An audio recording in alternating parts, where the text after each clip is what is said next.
కొంచెం టైం ఇచ్చినా మళ్ళీ బౌన్స్ బ్యాక్ అవుతాను. కాబట్టి ఇన్నాళ్ళు రెగ్యులర్గా 10 ఏళ్ళు కట్టినోడిని ఇప్పుడు కట్టలేనా అని స్ట్రాంగ్గా రిప్లై ఇవ్వండి. కొంతమంది బ్యాంకర్లు ఆగొచ్చు. మీరు పెట్టిన తర్వాత కూడా బ్యాంకర్ నెక్స్ట్ ఫార్వర్డ్ వెళ్ళిపోయాడు, 13(4)కి వెళ్ళి సీజ్ చేసేస్తా అంటున్నాడు.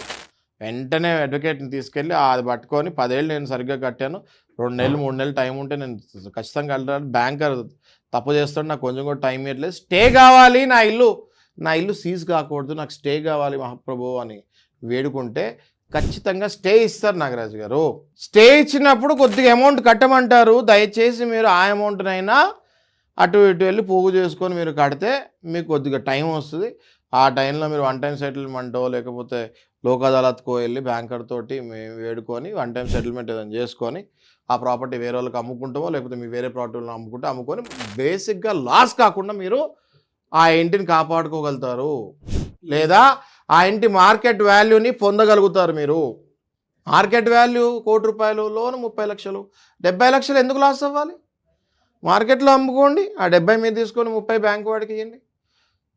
మీరు మీ లోన్ మీ ఇల్లు కాపాడుకోగలుగుతారుగా, మరి ఇంకో ఇల్లు కొనుక్కోవచ్చుగా ఆ డబ్బుతో.